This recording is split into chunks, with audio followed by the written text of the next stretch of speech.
नमस्कार स्टूडेंट्स, कैसे हैं आप लोग। आई होप आप सब लोग अच्छे होंगे। देखिए 10th क्लास में आज आपको एप्लीकेशन ऑफ ट्रिग्नोमेट्री पढ़ाने जा रहा हूँ। एप्लीकेशन ऑफ ट्रिग्नोमेट्री का मतलब है कि हम ट्रिग्नोमेट्री को कहाँ यूज़ करेंगे। इसका आपको इंट्रोडक्शन पहले ही आप लोगों ने पढ़ लिया होगा। इंट्रोडक्शन ऑफ ट्रिग्नोमेट्री, उसमें आपने फॉर्मूले सीख लिए होंगे, वैल्यू सीख ली होगी। तो अब हमें क्या करना है, एप्लीकेशन ऑफ ट्रिग्नोमेट्री मतलब ट्रिग्नोमेट्री को कहाँ अप्लाई करना है वो सीखना है। ठीक है।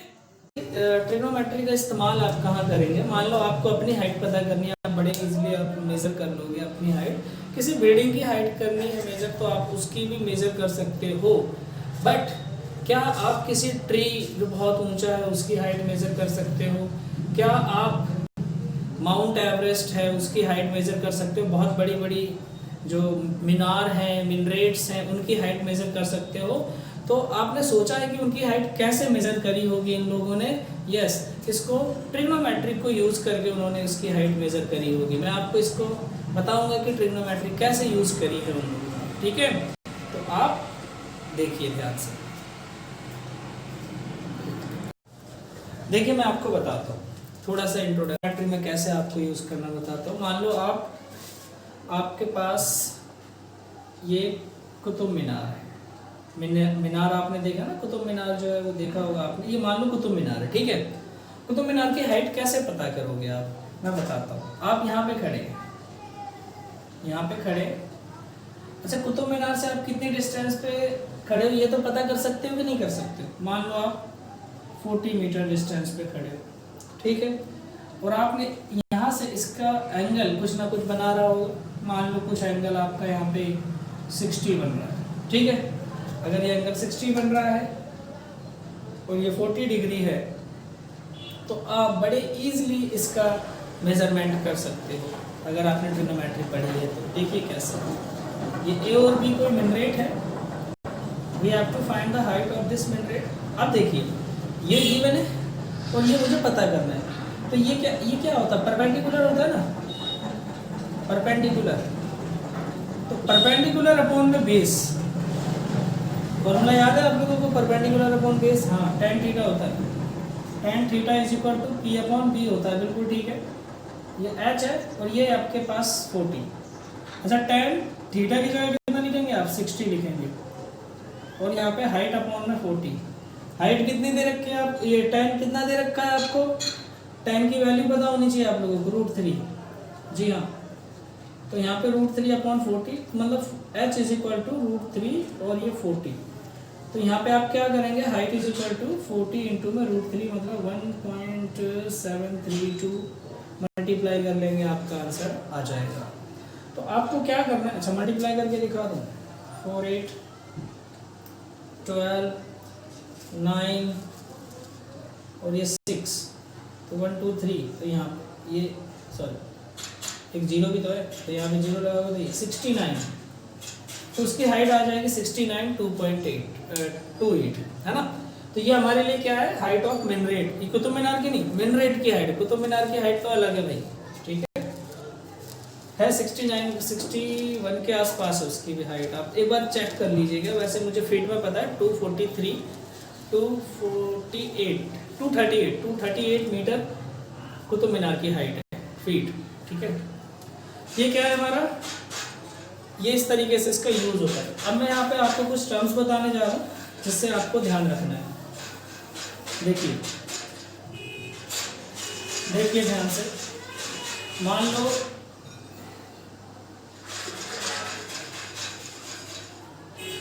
ये चिंटू है, ये चिंटू अपनी साइकिल पे बैठ के अपने दोस्त के घर जा रहा है, ठीक है। चिंटू अपनी साइकिल पे बैठ के अपने दोस्त के घर जा रहा है। उसका दोस्त ये यहाँ छत पे लटका हुआ है, मतलब खड़ा हुआ है, ठीक है, छत पे खड़ा हुआ है। तो ये जा रहा है अपनी स्पीड से। इसकी बिल्डिंग ये रही, ये क्या है, वे है, ठीक है, बेस हो गया। यहाँ से उसने देखा, अरे चिंटू तो छत पे खड़ा है, उसने देखा, ठीक है। तो ये जो एंगल होता है इसको हम कहते हैं angle of elevation. Angle of elevation. Elevation का मतलब है ऊपर की तरफ देखना। चिंटू ने किसको देखा? अपने दोस्त मिंटू को। ये मिंटू है, ठीक है। मिंटू को जब देखा तो एंगल ऑफ एलिवेशन। जैसे ही मिंटू ने चिंटू को देखा, उसने भी एक एंगल बनाया जिसको हम कहेंगे एंगल ऑफ डिप्रेशन। क्यों? क्योंकि भाई चिंटू जो है बहुत शरारती है और मिंटू बहुत सीधा साधा बच्चा है। तो मिंटू ने देखते ही उसे कहा ये बहुत शरारती है और शरारत करेगा, इसलिए डिप्रेशन हो गया, थोड़ा सा डिप्रेशन में हो गया। तो इसलिए ऊपर से नीचे की ओर देखना, कौन सा angle? Angle of depression.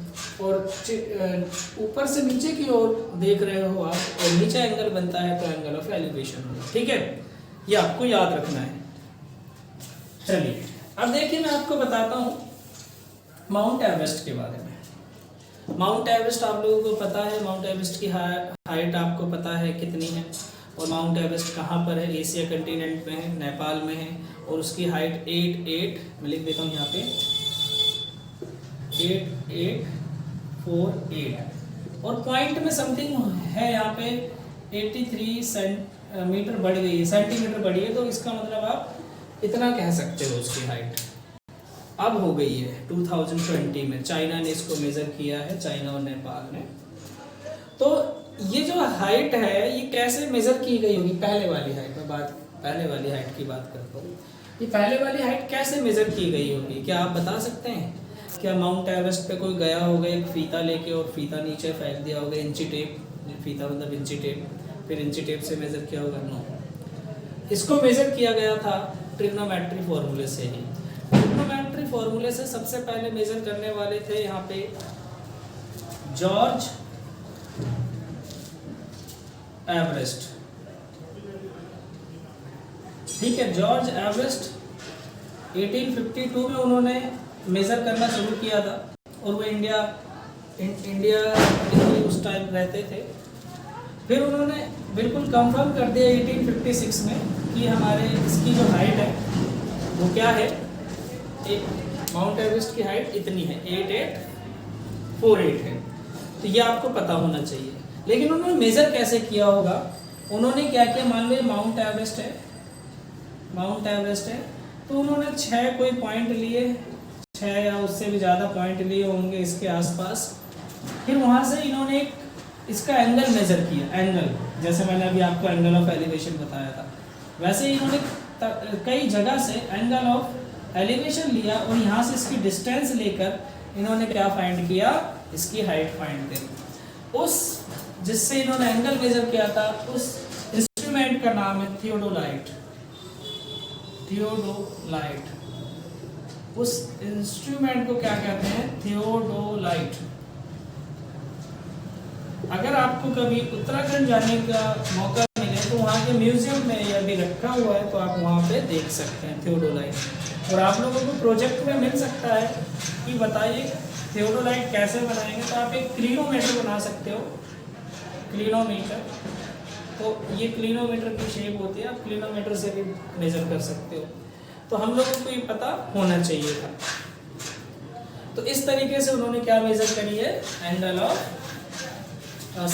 Height of mount Everest. अब मैं आपको एक आध क्वेश्चनों के बारे में थोड़ा सा इंट्रोडक्शन देता हूँ, फिर उसके बाद मैं क्वेश्चन आपको नेक्स्ट वीडियो में बताऊंगा। अभी तो इंट्रोडक्शन दे रहा हूँ। सबसे पहले आपको करना क्या है, सबसे पहले ट्रिग्नोमेट्रिक के सारे फॉर्मूले याद होने चाहिए आपको कि sine theta is equal to क्या होता है, P/B होगा, कि P/H होगा, सॉरी P/H होगा। Cos theta is equal to क्या होगा, B/H होगा। और tan theta is equal to क्या होगा, P/B होगा। सबसे ज़्यादा यूज़ होने वाला फॉर्मूला टेन है, ठीक है। ये दोनों भी यूज़ होंगे, आपको याद रखना है। फिर उसके बाद इनकी वैल्यू भी याद रखनी है, टेन 30, टेन 45, टेन 60। मैं ये नहीं कह रहा साइन की नहीं आएगी, साइन को सबकी वैल्यू याद होनी चाहिए, लेकिन मोस्ट ऑफ ये ज़्यादा यूज़ होने वाली है इनमें, मोस्ट ऑफ यूजेबल है ये वैल्यूज़, और ये तो ये वैल्यूज़ आपको याद होनी चाहिए, ठीक है। ये वैल्यूज़ याद होनी चाहिए, ये चीज़ याद होनी चाहिए। सबसे पहले फिगर, अब क्वेश्चन के फिगर कैसे बनाना है, अगर आपके दिमाग में वो चीज़ मतलब फिगर वाली चीज़ आ गई तो आप क्वेश्चन को बड़ी इजीली सॉल्व कर लोगे। कैसे बनाते हैं फिगर, जैसे कि मान लो ये, मैं पहले इसको मिटा दूँ, ये मैं बता देता हूँ आपको फिगर कैसे बनाना है। ठीक है। सबसे पहले आपको इमेजिन करना कि क्वेश्चन क्या क्या है, और क्वेश्चन जैसे जैसे बोलता जाएगा वैसे वैसे आपको करते जाना है। मान लो क्वेश्चन में बोला है कि एक लड़का खड़ा है, ठीक है, खड़ा है, ये लड़का है, ये कहाँ पे खड़ा होगा, बेस पे खड़ा होगा, तो बेस आपने बना लिया। और ये क्या है, ये पेड़ है, इस पेड़ पे बैठी एक चिड़िया, उस चिड़िया को ये देख रहा है, तो इस तरीके से फिगर बन गया। तो एंगल यहाँ से बनेगा, ठीक है, समझ आ गया, एंगल ऑफ एलिवेशन। और पूछा है कि पेड़ की हाइट फाइंड करो, यहाँ से यहाँ तक लड़का 8 मीटर डिस्टेंस पर खड़ा है, बड़ी इजीली फाइंड कर लोगे। इसी तरीके से कोई जहाज है या कोई बादल है, बादल है, उस बादल को कोई लड़का देख रहा है और एंगल बना रहा है, तो बताओ बादल की हाइट क्या है। या इस तरीके से क्वेश्चन, काइट उड़ रही है, काइट में आपको फिगर जो है बनाना आना चाहिए। फिगर बन गया तो आपका क्वेश्चन हो पाएगा, ठीक है। तो मैं नेक्स्ट वीडियो में आपको इनके क्वेश्चंस कराऊंगा। अभी तो मैंने सिर्फ इंट्रोडक्शन दिया है कि किस तरीके से क्वेश्चन पूछे जा सकते हैं। तो मैं बता देता हूँ 1-2 क्वेश्चन और आपको। देखिए, मान लो ये क्या है, ये हाइट है किसी बिल्डिंग की 8 मीटर, ठीक है। यहाँ पे एक कार खड़ी हुई है, गाड़ी खड़ी हुई है, कार है। तो इस कार का और इसका जो एंगल बन रहा है वो बन रहा है 30 डिग्री। तो यहाँ पे पूछा गया है कि बताओ इसका और इसके बीच में कितने डिस्टेंस है। अब आपसे हाइट नहीं पूछी, हाइट दे दी है, अब इसकी डिस्टेंस पूछा है। तो आपको ये अपॉन ये 10 30 is equal to 8 upon d। तो 10 30 की वैल्यू आप लोगों को पता होना चाहिए 1/√3। तो यहाँ पे कितनी हाइट, कितना आ जाएगा वो 8√3 मीटर। इस तरीके से हमें इन क्वेश्चनों को करना पड़ेगा। तो आप पहले 2-3 क्वेश्चन बड़े आराम से कर सकते हैं, ठीक है। चलिए।